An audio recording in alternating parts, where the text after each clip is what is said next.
warahmatullahi wabarakatuh.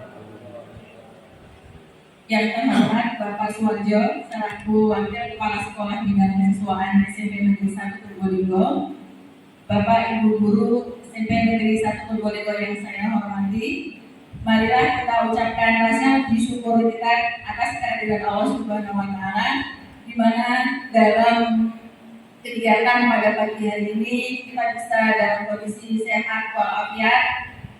Salawat serta salam kita sanjungkan kepada junjungan Nabi besar Muhammad Sallallahu Alaihi Wasallam. Semoga kita mendapatkan syafaatnya di yaumul qiyamah. Amin, amin ya robbal alamin. Kegiatan hari ini yaitu mengenai diseminasi modul 1.2 budaya positif sekolah yang akan dilakukan oleh saya sendiri, yaitu Chandra Alika Stuti Wijaya, calon guru penggerak Angkatan 9 Kabupaten Lampung Timur. Berikutnya, sebelum kita mulai acara ini, marilah kita buka dengan membaca lafaz basmalah. Bismillahirrahmanirrahim. Berikutnya adalah menyanyikan lagu Indonesia Raya. Bapak Ibu dimohon untuk berdiri.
Bapak Ibu dipersilakan duduk kembali. Selanjutnya, sambutan dari Bapak Wakil Kepala Sekolah Suwarjo dipersilakan. Assalamualaikum warahmatullahi wabarakatuh. Salam sehat untuk semuanya. Ibu Chandra sebagai calon guru penggerak SMP Negeri 1 Purbolinggo yang saya hormati, Bapak dan Ibu guru, salah satunya adalah nikmat sehat, sehingga alhamdulillah dengan kesehatan yang diberikan kepada kita masih berkesempatan untuk bersama-sama di tempat ini dalam keadaan sehat walafiat dan kurang suatu apapun.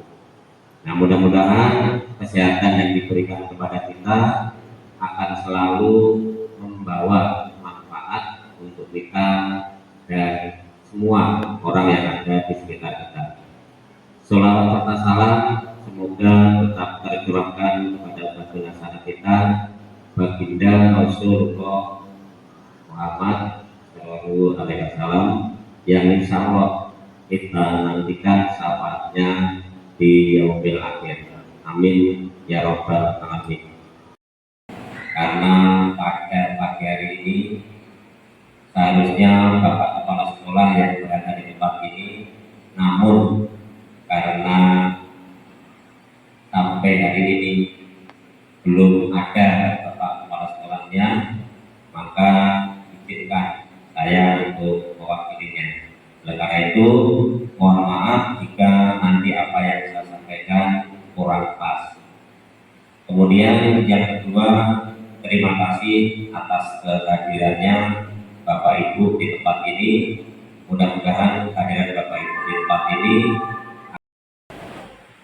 angkatan ke-9 ya. Mudah-mudahan selalu diberikan kemudahan, kelancaran, sehingga Bu Chandra kelak akan menjadi guru penggerak. Dan mudah-mudahan apa yang sudah dilakukan oleh Bu Chandra, langkah Bu Chandra ini diikuti oleh Bapak Ibu guru, terutama yang masih muda-muda. Semangatlah, termotivasi bahasa modul 1.4 yaitu tentang budaya positif. Jadi kalau saya melihat dari judulnya budaya positif, artinya pada kegiatan ini kita akan atau sudah akan menyampaikan tentang budaya positif yang nyata. Budaya positif itu diperlukan sekali di sekolah kita. Maka bagaimana agar kita adik siswa, adik kita Bapak Ibu guru, kalau kita sudah memiliki dasar yang kuat dalam pasti akan menghasilkan sesuatu yang positif. Namun atau tetapi kalau dalam hati kita belum tertanamkan tentang apa yang harus kita lakukan dengan budaya positif, kita tidak akan bisa melakukannya. Kita contohkan, misal kita memiliki pemahaman dalam hati, misalkan saya harus disiplin melakukan ini akan menimbulkan budaya-budaya positif yang akan berimbas kepada seluruh anak kita di SMP Negeri 1 Probolinggo. Saya kira itu Bapak Ibu yang bisa saya sampaikan. Kalau ada yang kurang pas, saya mohon maaf. Maka dengan mengucap Bismillahirrahmanirrahim, kegiatan tentang pengimbasan modul 1.4 budaya positif kita nyatakan dimulai. Terima kasih. Saat ini Assalamualaikum warahmatullahi wabarakatuh.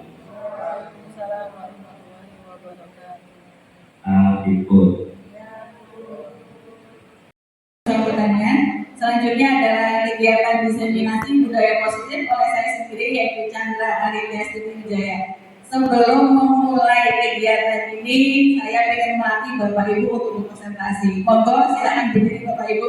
Pak Wanco ikutan, sama Pak.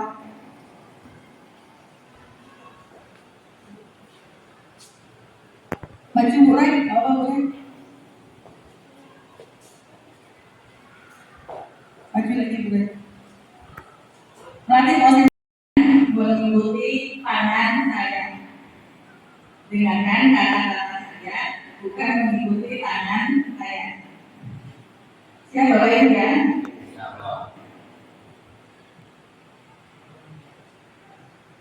Bapak Ibu, awalnya begini dulu. Paduannya, kemudian tangannya begini dulu, di sini.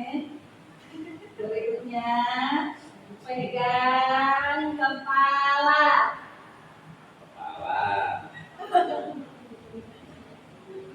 Berikutnya lagi pegang telinga. Option balik. Selanjutnya pegang mata. Berikutnya pegang dahi. Dahinya di sini mintanya. Berikutnya pegang mulut.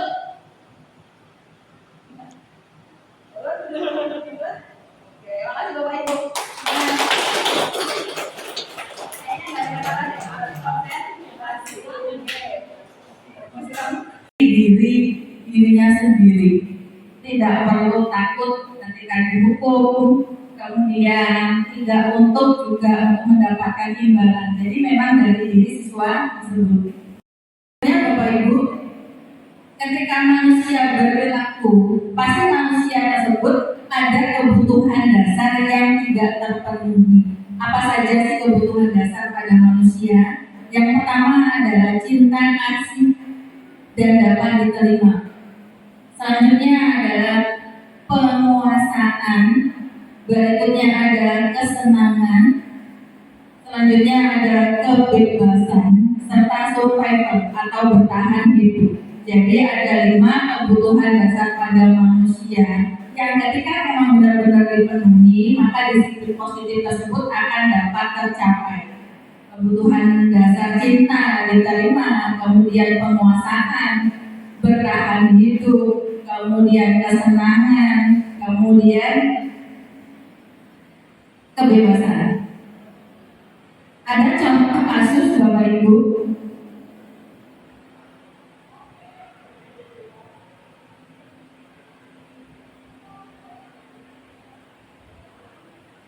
Contoh kasusnya begini Bapak Ibu. Ibu Ani, guru kelas 5 di SD Pelita Hati, sedang bingung menghadapi ulah salah satu murid di kelasnya yaitu Agus. Beberapa anak telah datang dan mengeluhkan bahwa Agus sering sekali meminta bekal makan siang mereka dengan paksa. Jika Anda menghadapi situasi seperti Ibu Ani, apa yang akan Anda lakukan? Menurut Anda, kira-kira apa alasan Agus melakukan hal tersebut? Dari 5 kebutuhan dasar tadi, diterima, dicintai, kebutuhan dasar yang pertama, kemudian kesenangan, kebebasan, penguasaan, serta bertahan hidup. Kira-kira ada apa dengan Agus ini sehingga sering meminta bekal makan siang temannya? Ada yang bisa bantu jawab? Pak Saifri?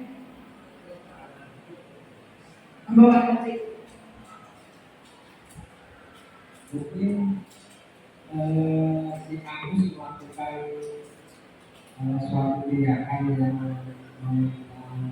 makan bekal kemudian mungkin tahanan hidup Pertahanan hidup bisa saja Pak Menteri, karena ingin bertahan hidup ingin bertahan hidup. atau survival. ada yang punya pendapat lain? Apa toh dari kasus tersebut?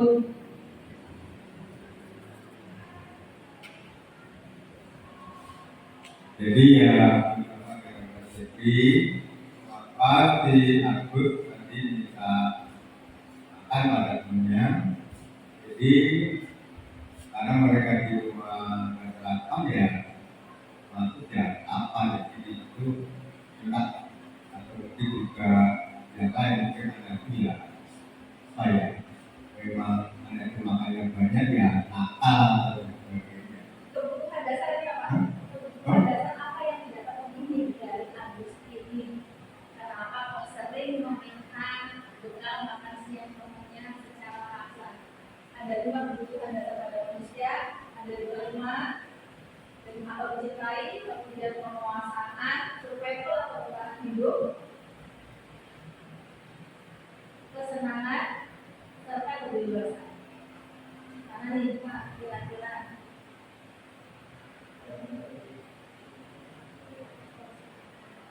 ini kesenangan apa?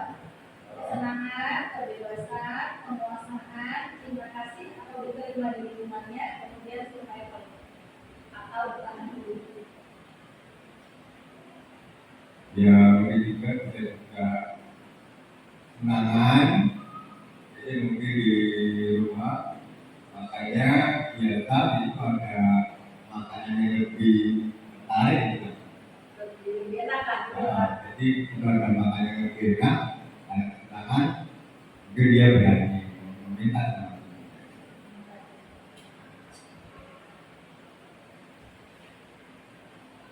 Pasti Bapak tahu.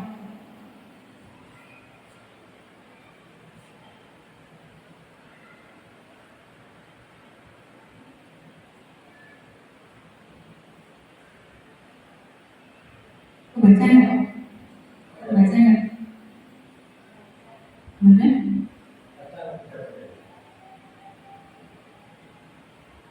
Dalam konteks penerapan disiplin positif, Ibu Ani sebaiknya mencari tahu dulu alasan Agus melakukan tindakan tersebut agar memiliki kebutuhan mana yang sedang diusahakan atau dipenuhi oleh Agus tersebut.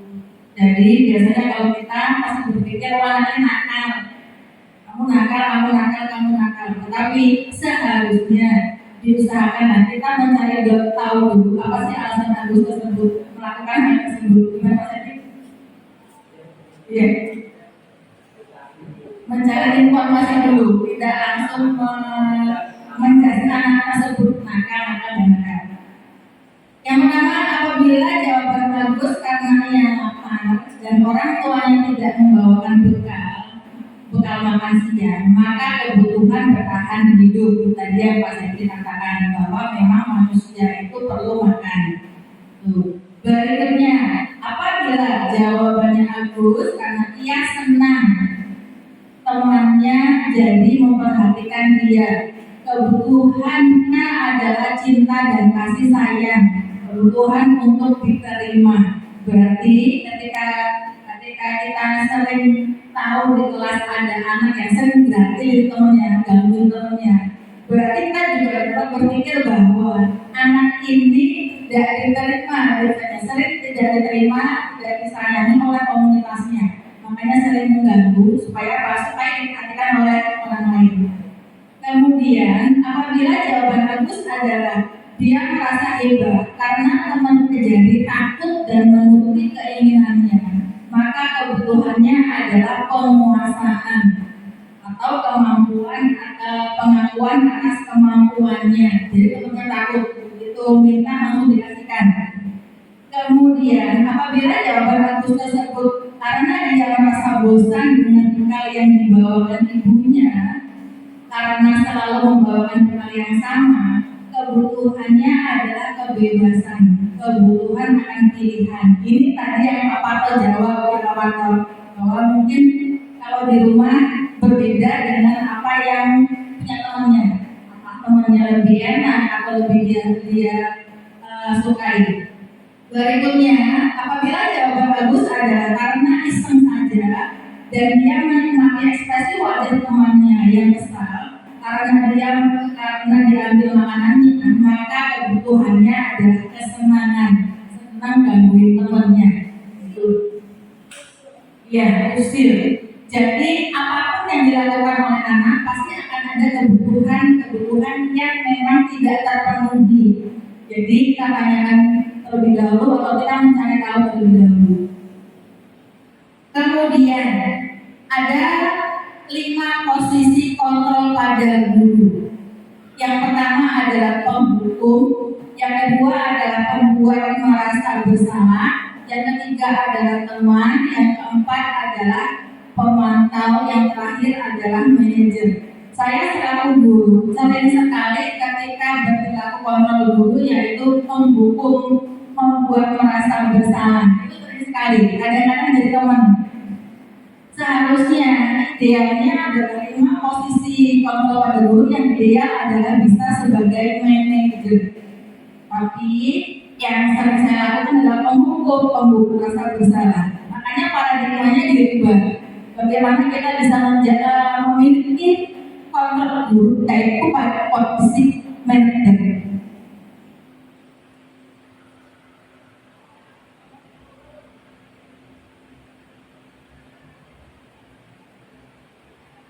Ini adalah pernyataan 5 posisi kontrol sebagai guru. Pernyataan yang pertama yaitu saya kecewa sekali dengan kamu. Siapa yang mengatakan itu? Yaitu selaku yang posisinya adalah pembuat orang merasa bersalah. Saya kecewa loh dengan kamu.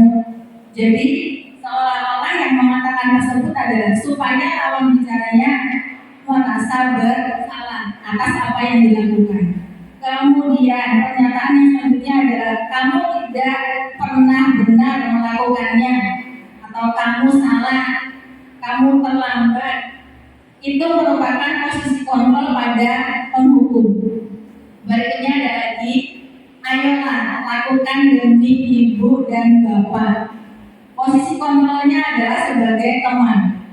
Berikutnya, pernyataan selanjutnya adalah apakah kamu mau mendapatkan stiker bintang hari ini? Itu posisinya adalah pemantau. Posisi pemantau itu adalah posisi yang ada konsekuensinya. Jadi ketika mau mendapatkan stiker, konsekuensinya apa? Belajar rajin. Mau mendapat stiker, konsekuensinya apa? Nilainya 100. Itu pada posisi pemantau. Berikutnya, yang seharusnya dilakukan adalah pada posisi manajer. Jadi menanyakan ke siswa tersebut, bagaimana kamu bisa menyelesaikan masalah ini. Memang ini tidak mudah, ini sulit melakukan sebagai posisi manajer tidak mudah, tetapi apa salahnya ketika dicoba. Pernyataan berikutnya adalah kamu selalu yang paling terakhir. Ini juga pernyataan siswa, pernyataan sebagai penghukum, sebagai penghukum. Misalnya saya mengatakan bahwa si A, kamu selalu yang paling terakhir. Berarti pernyataan saya ini merupakan posisi kontrol seorang guru sebagai penghukum.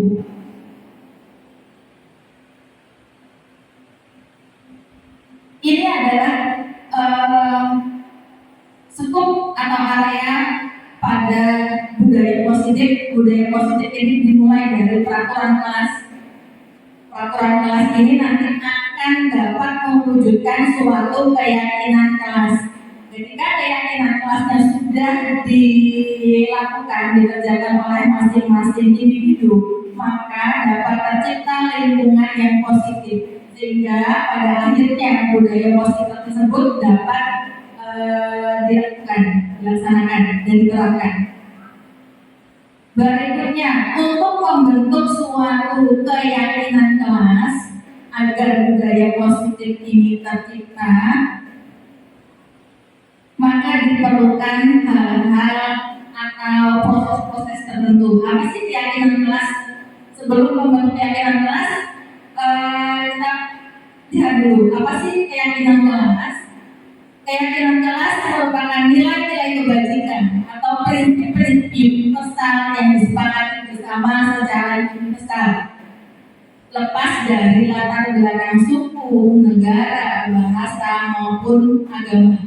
Ini adalah keyakinan kelas. Sering kita temui di beberapa kelas, bahkan ada yang ditempel di kelas. Kalau bapak ibu guru melihat ada kelas tertentu, misalnya bolos bayar 5.000. Pernah nggak menemukan bapak ibu? Bolos bayar 5.000, keluar kelas tanpa izin bayar sekian. Saya pernah menemui di kelas 7, saya lupa kelas 7 apa, ada tempelan tersebut. Ada Pak Sadi? Ada. Pernah ketemu ya, tapi tidak di semua kelas. Bolos bayar 5.000, telat bayar berapa? Ada pokoknya di situ. Nah, itu merupakan keyakinan kelas dan pembentukannya. Idealnya seharusnya adalah seluruh warga yang ada di kelas mengutarakan apa sih keyakinan kelas yang diperlukan agar kelas tersebut dapat menjadi nyaman, aman untuk pembelajaran. Pembentukan keyakinan kelas bersifat abstrak daripada peraturan yang lebih rinci dan konkret. Kemudian, keyakinan kelas berupa pernyataan-pernyataan yang universal. Pernyataan keyakinan kelas senantiasa dibuat dalam bentuk positif. Jadi, diusahakan bahwa ketika kita membentuk keyakinan kelas, bahasanya bukan tidak datang terlambat, tetapi diganti dengan kalimat yang positif supaya kita berpikirnya juga positif. Betul. Contohnya apa? Datang tepat waktu. Itu sama dengan tidak terlambat datang kelas. Kemudian keyakinan kelas hendaknya tidak terlalu banyak sehingga mudah diingat dan dipahami. Berikutnya, semua warga kelas sebaiknya ikut berkontribusi dalam membuat kegiatan kelas lewat curah pendapat. Berikutnya, keyakinan kelas ini dilakukan untuk beberapa waktu. Ketika memang keyakinan kelas tersebut kurang bagus, maka dapat ditinjau kembali, dibuat keyakinan kelas yang baru.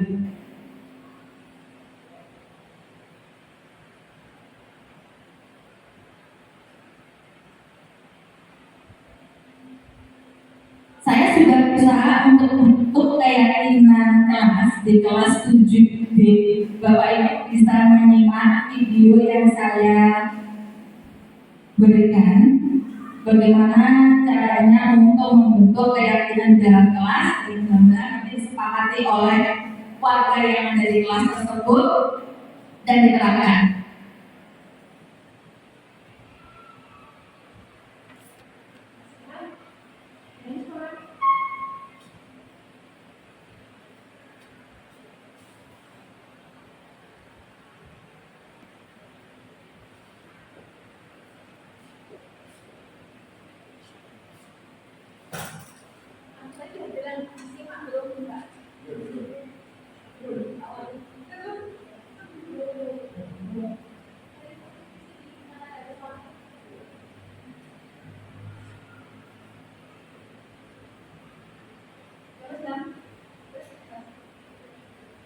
Bapak Ibu, monggo diperhatikan bagaimana saya membentuk keyakinan kelas. Ini saya usahakan di kelas 7D beberapa waktu yang lalu.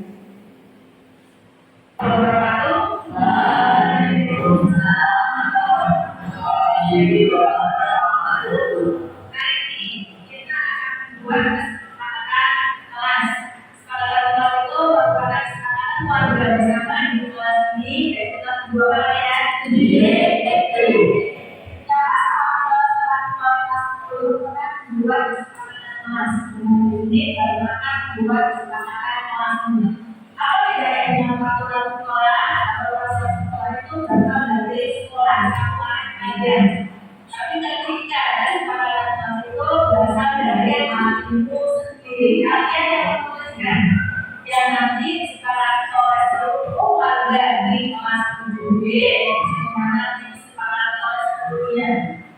Kesepakatan kelas tidak menyimak dari norma agama, tidak menyimak dari norma istilah, dari norma hukum. Jadi kalian seluruhnya punya berpartisipasi untuk membuat kesepakatan kelas. Kalian jangan lupa menuliskan apa hasil kesepakatan kelas. Kalian boleh menuliskan apapun yang bisa kalian lakukan supaya kelas menjadi nyaman, aman, kemudian enak buat belajar. Belajar sebenarnya bersemangat dengan temannya. Jelas ya? Silakan kalian tuliskan kesepakatan kelas merupakan tulis lebih baru. Satu siswa berjalan punya satu kesepakatan kelas yang sudah dituliskan kamu atau nanti sama kalimatnya sudah tulis kembali.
Pada kegiatan ini adalah kegiatan anak mengekspresikan apa sih pernyataan atau keyakinan dirinya.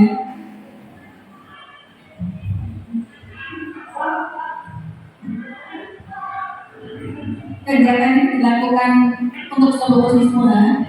Jadi siswa menuliskan apa yang ingin diyakini oleh warga di kelas tersebut.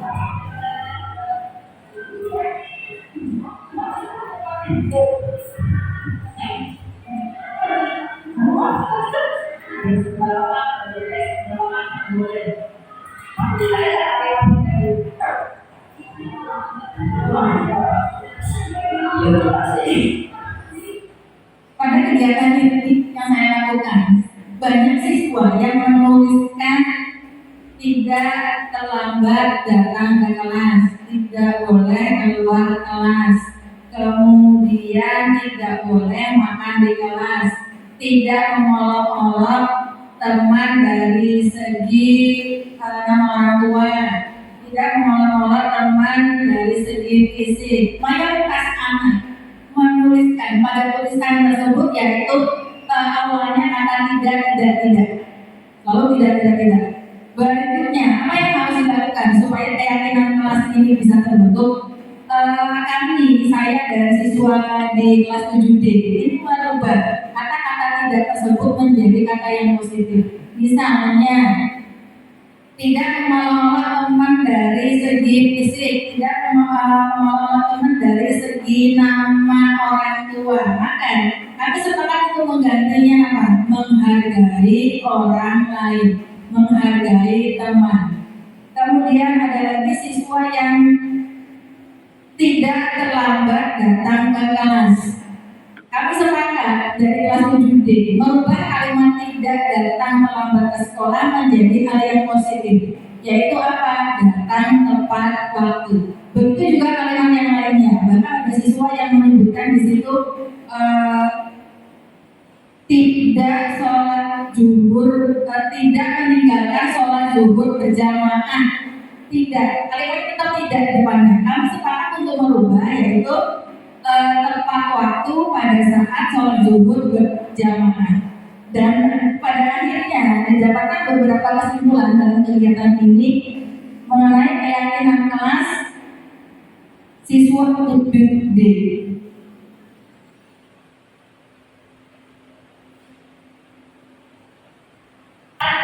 Dan dulu itu kondisinya seperti apa ya?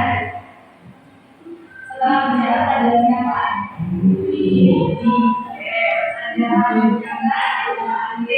Ada di sini. Assalamualaikum warahmatullahi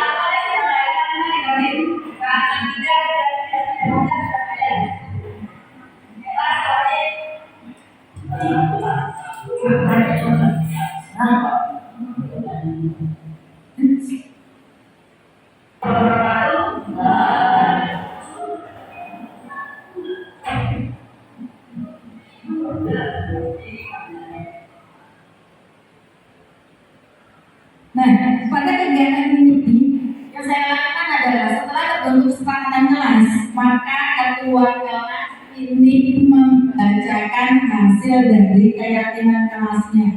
Salah satunya adalah menghargai orang lain, datang tepat waktu, dan mengikuti sholat zuhur berjamaah tepat waktu. Itu salah satunya, di antara yang lainnya. Kalau tidak salah ada 10 yang menentukan bentuk ada 10 kesepakatan kelas dari sekian banyak yang dituliskan oleh siswa tersebut.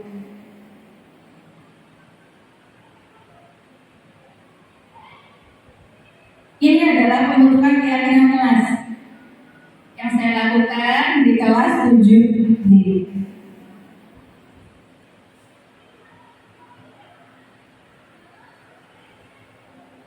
Selanjutnya adalah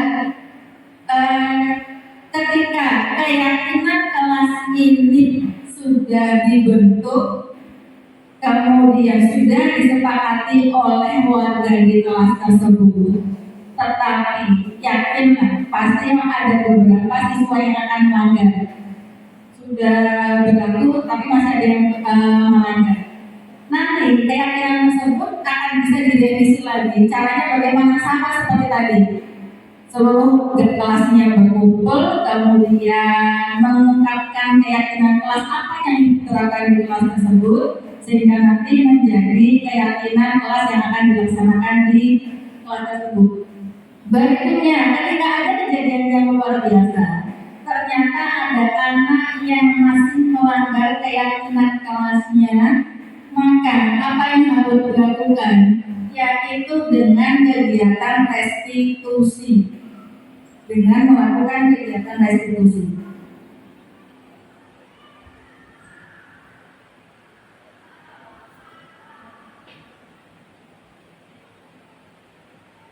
Apa sih kegiatan restitusi? Kegiatan restitusi ada 3, makanya disebut dengan segitiga restitusi, yaitu merupakan proses menciptakan kondisi bagi murid untuk memperbaiki kesalahan mereka sehingga mereka bisa kembali pada kelompok mereka dengan karakter yang lebih kuat.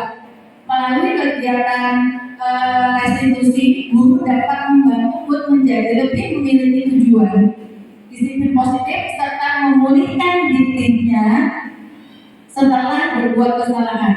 Berikutnya, membantu murid untuk duduk pada diri sendiri dan evaluasi dampak dari kesalahan yang dilakukan.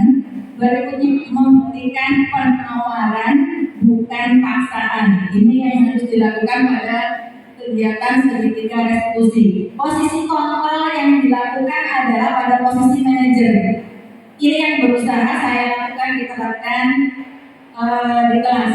Walaupun hasilnya belum terlihat, maksudnya yang signifikan belum terlihat, tetapi ada perubahan dalam diri anak. Karena disiplin positif memang tidak begitu ketika kita canangkan langsung berubah, tidak, tetapi memerlukan proses. Apa yang dilakukan pada segitiga restitusi? Ada 3 kegiatan tahapan. Yang pertama adalah menstabilkan identitas. Ini pasti Pak Setri sering melakukan kegiatan ini. Apa Pak kegiatan menstabilkan identitas? Yang pertama, ketika ada anak salah, biasanya kita lakukan adalah supaya anaknya nggak merasa dihukum. Itu dulu. Karena tadi ada 5 teori kontrol, apa saja Bapak Ibu? Apa tadi? 5 teori kontrol: penghukum, pembuat rasa bersalah, pemantau, teman, kemudian manajer. Yang sering saya lakukan yaitu sebagai pemantau, penghukum, dan teman. Beberapa waktu yang lalu berusaha untuk menerapkan bagaimana kita menjadi seorang manajer dalam mengelola siswa dan diri sendiri. Ini tahapannya. Jadi ketika ada anak yang bermasalah, kita tanya dulu. Kita tidak langsung menjudge kata saya tadi, kamu salah. Itu kan posisinya adalah penghukum. Anak mungkin kebutuhan motivasi tadi adalah motivasi eksternal. Dalam arti anak takut, gitu. Takut juga diam, gitu. Bukan dari diri anak tersebut. Ini adalah tahapan dari segitiga restitusi. Contoh kalimatnya supaya bisa menstabilkan anak tersebut, emosinya stabil dulu, baru kita arahkan.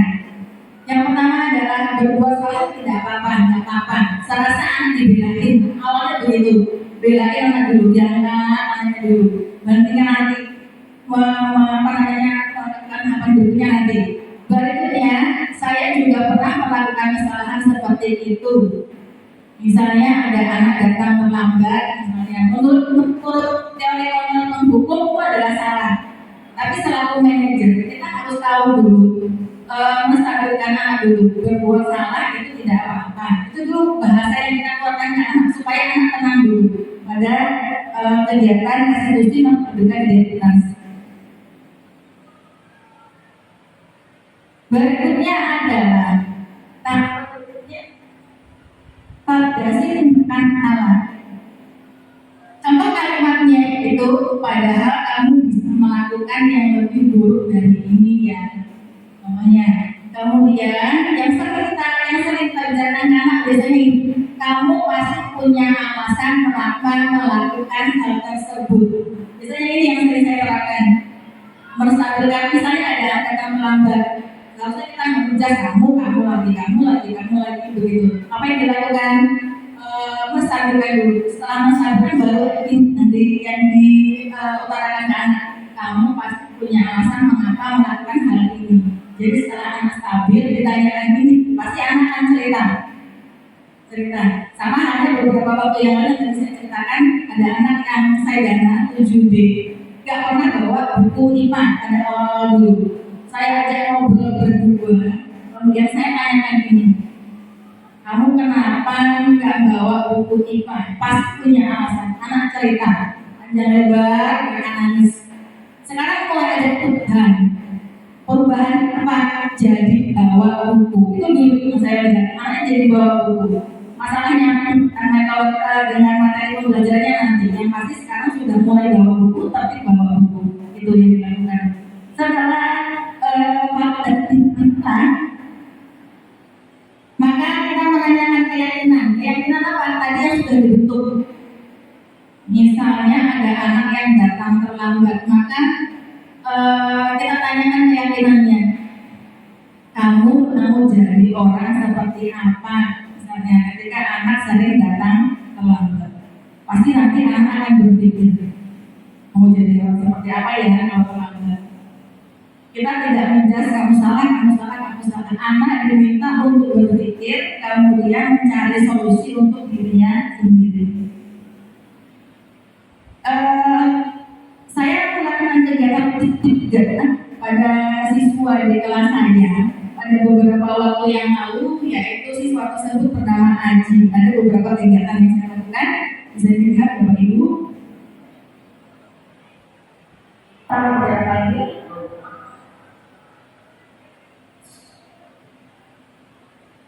Ini kegiatan resepsi yang saya lakukan pada saat Aji tidak berpakaian lengkap, atributnya lengkap pada saat mengikuti upacara.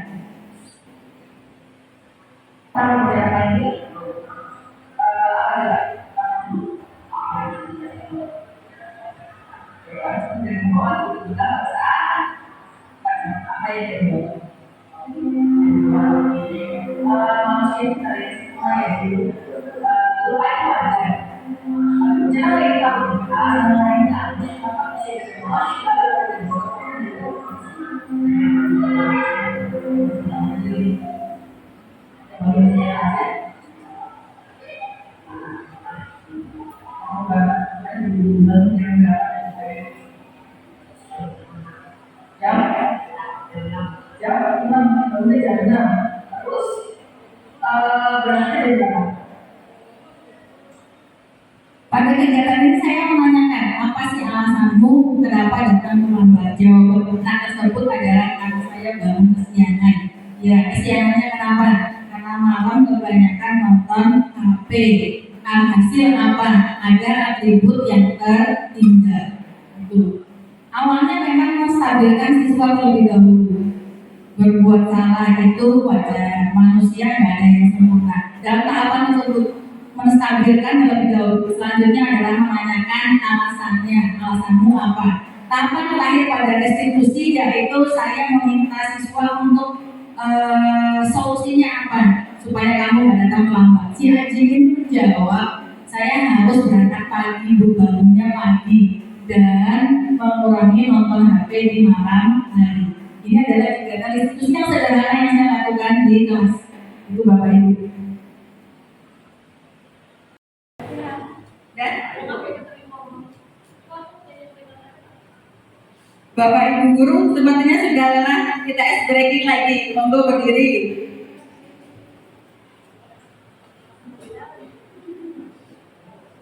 Tahu lagunya? Naik naik ke puncak gunung, tinggi tinggi sekali. Kiri kanan kulihat saja, banyak pohon rambutan. Cemara apa rambutan? Cemara. Kiri kanan kulihat saja, banyak pohon cemara. Bapak Ibu, Tangannya lihat saya ya. Naik naik ke puncak gunung, tinggi tinggi sekali. Naik naik ke puncak gunung, tinggi tinggi sekali.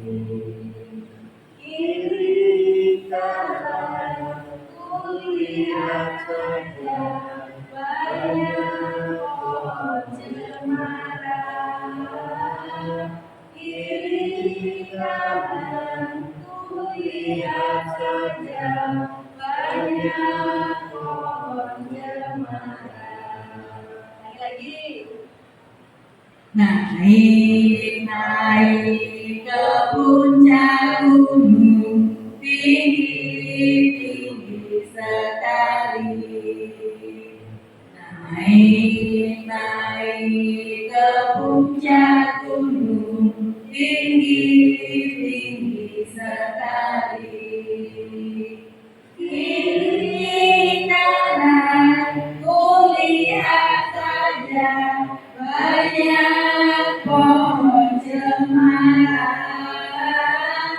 Kiri kanan kulihat saja, banyak pohon cemara. Terima kasih Bapak Ibu, selamat beristirahat.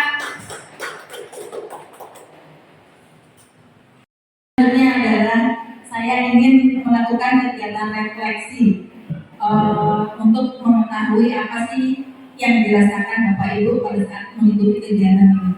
Yang pertama adalah perasaan saat ini adalah, monggo siapa? Patah?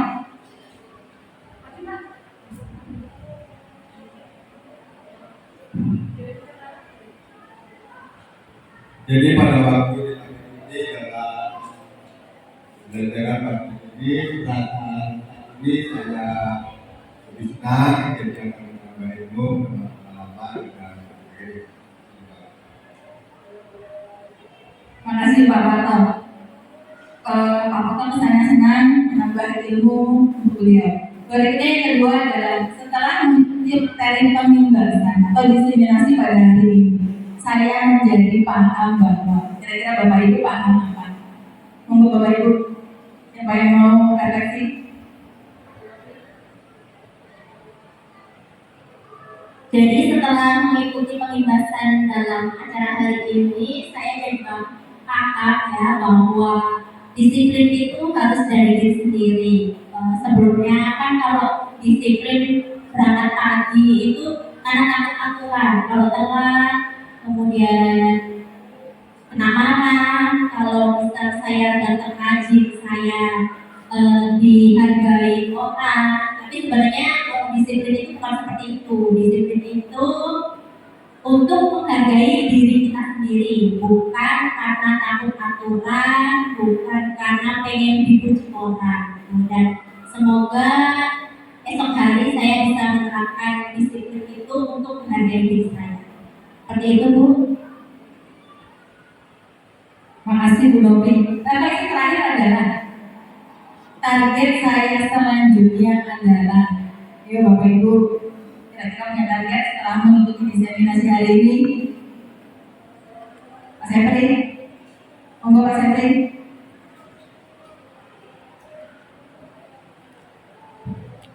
Jadi target saya selanjutnya setelah mengikuti kegiatan kami ini, saya akan menerapkan yang namanya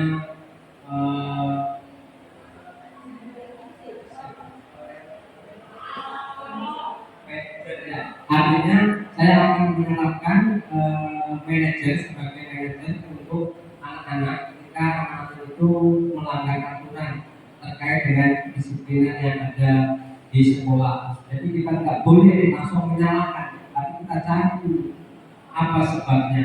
Jadi nggak boleh langsung mengejar. Kita sebagai manajer ini seperti itu. Terima kasih Pak Sepri. Pak Sepri mengatakan bahwa target selanjutnya adalah ingin menerapkan posisi kontrol sebagai manajer, bahwa kita harus menerapkan segitiga restitusi dalam kegiatan pembelajaran atau kegiatan di lingkungan kita, tidak langsung menjudge siswa salah atau orang lain salah. Begitu Bapak Ibu untuk refleksi hari ini.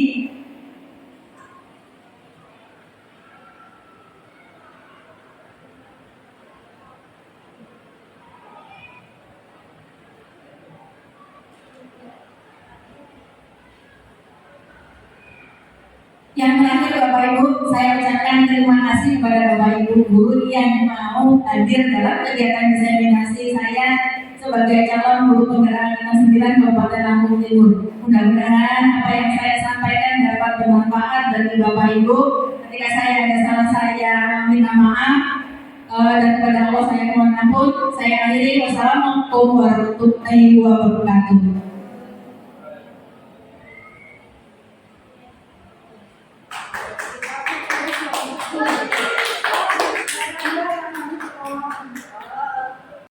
Kenapa Bu cara panggil? Oh Bu. Apa coba? Kenapa tadi? Aci tidak membawa atribut. Oke, Aci tidak membawa atribut lengkap pada saat upacara. Apa yang nggak dibawa? Topi. Nggak dibawa topi. Manusia itu nggak ada yang sempurna ya Ji. Lupa itu wajar. Tapi Bu Cara pengen tahu nih alasan lain kamu kenapa kok tidak bawa topi? Karena banyak penulis yang ada lagi nggak? Ada bangun kesiangan aja?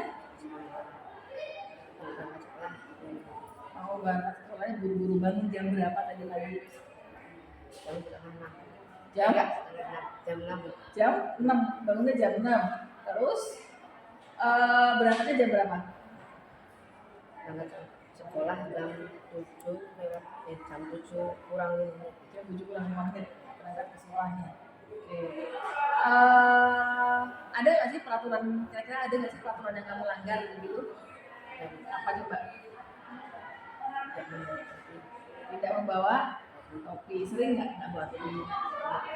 Baru satu kali ini. Oke.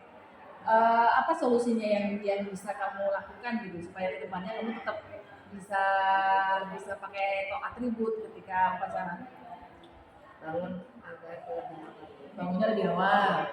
Terus supaya nggak keburu-buru ya, supaya ingat lah kalau hari ini hari Senin, kemudian harus membawa topi pada saat upacara. Udah lain kali jangan diulangi lagi ya. Terima kasih ya, ya. Silakan Bu kelas. Nama saya Bima Aji Pangestu, kelas 7D. Terima kasih Bu Chandra telah memotivasi saya. Semoga kedepannya saya akan lebih tertib lagi memakai atribut sekolah. Kenapa Bu Cara panggil? Tadi pada saat datang ke sekolah, kira-kira tepat waktu gitu? Berarti kamu? Oke, manusia itu nggak ada yang sempurna ya, Pin. Tetapi kita harus berusaha. Mengatur waktu itu memang nggak mudah. Alasanmu apa kira-kira kenapa datang terlambat? Kakak kemana? Semasa jam berapa nganternya ke sana? Jam 7 kurang. Berangkat dari rumah jam berapa? 7.10. Jam 10 deh. Jam berapa? 7 kurang Bu Pak. Berangkat dari rumah jam 7 kurang. Tuh, ternyata terlambat. Ya. Oke. Kira-kira peraturan apa yang kamu langgar? Terlambat datang ke sekolah, sudah terlambat, setelah itu tidak ikut upacara, jadi dua peraturan yang dilanggar. Kira-kira apa yang mau kamu lakukan ke depannya supaya nggak terlambat? Datang tepat waktu. Datang tepat waktu dengan cara Disiplin. Kalau mau mengantar kakakmu berarti harus bagaimana? Ya, lebih awal. Lebih awal lagi? Lebih awal lagi mengantarnya. Oke, lebih awal lagi mengantarnya. Lain kali jangan diulangi lagi ya. Terima kasih ya. Oke, silakan ke kelas. Saya Alvin Fajar Dirasa dari kelas 8C. Terima kasih Bu Sandra telah memotivasi saya. Ke depannya saya tidak akan datang terlambat lagi ke sekolah.